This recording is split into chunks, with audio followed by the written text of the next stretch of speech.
I want to thank you for joining us, and I'm honored to stand here with my colleagues from across the state. We actually represent every level of government in the state of Georgia. I have Representative Virgil Flood here of Fayetteville.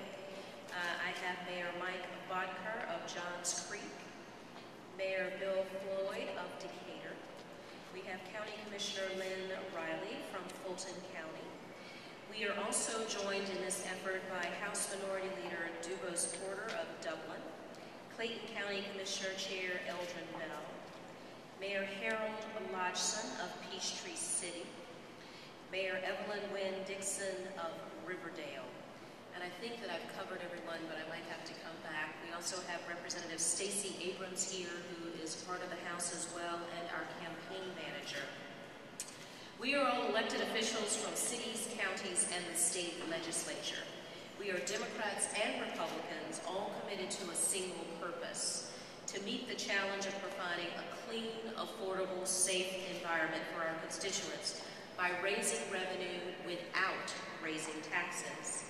As a candidate for mayor of the city of Atlanta, I stand here today to call upon the General Assembly to immediately pass legislation in the upcoming session to allow local governments to choose point-of-sales tax collection and hire a firm to do the work locally.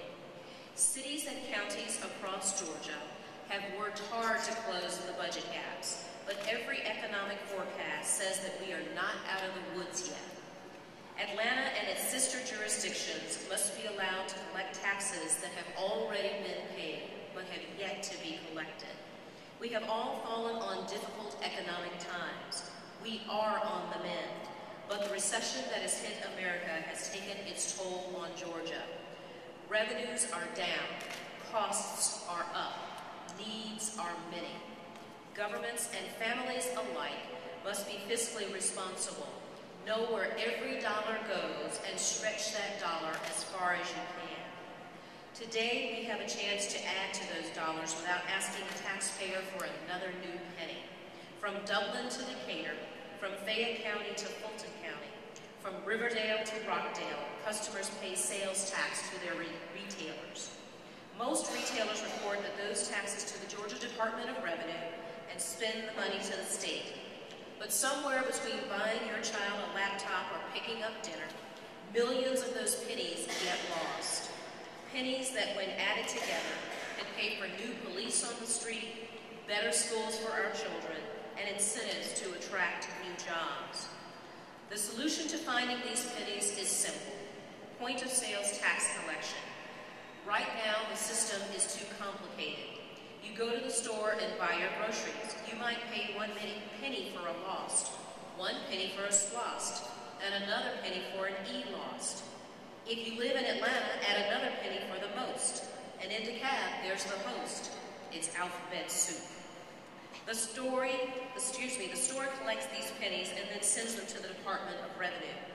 The Department of Revenue sends the check to the county, which then has to cut a different check to each city in the county. To manage this complicated system they've created, the Revenue Department charges local governments nearly $40 million a year. But there are states that allow local governments to collect and audit their own sales taxes, including Arizona, Colorado, and Louisiana. And states like Alabama, which reported as much as a 50% increase in tax collections when local governments got to do it themselves. The results were so impressive that last year in this very building, the bipartisan Senate Local Sales Tax Collection Study Committee unanimously recommended that local governments should have the option to not utilize the Georgia Department of Revenue for sales tax collection. And that respect for Georgia Home Rule should include the ability for local governments to choose the best method for their respective tax collection. Local collection means increased compliance, more accurate reports, and faster transmittal of revenues to local governments. Instead of a top-down, antiquated system, governments like Atlanta can hire private firms to find the businesses not paying their fair share, do the work of the state auditors, give the government what's owed, and then send the remainder to the state. In Atlanta alone, a modest 10% increase in sales tax collection would equal $10 million. enough to add 50 new policemen to Atlanta's streets. However, by the state's own estimate, nearly $1.6 billion in sales tax revenue goes uncollected each year. We can't promise that every dollar can be collected.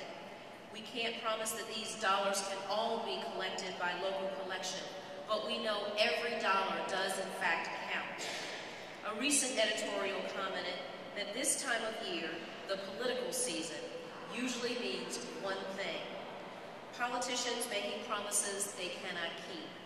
But in every venue, at every forum, and in every debate, I have made this promise that I will keep. I will not identify a single new expenditure without first figuring out how to pay for it. The time for debate is over, and the time for action has come. My colleagues and I are standing together to demand action by the state. No one likes to raise taxes, and point-of-sales tax collection lets us raise revenue without raising taxes. As mayor, I will make securing this legislation a priority, and I will walk across the aisle, working every day to assure, and across the state every day to make sure that we make it so. Our families cannot afford to wait any longer. We must act today. And so I'm going to ask each one of my colleagues to come forward. I'm going to start with Representative Virgil Flood, followed by Mayor Bodker from Johns Creek, then my good friend and sister in service, Lynn Riley, Fulton County Commissioner, and I will ask my dear friend, the Mayor of Decatur and the President of the Georgia Municipal Association, Mayor, who are you, Mayor? Bill Floyd of Decatur, to come and close us out. Representative Flood.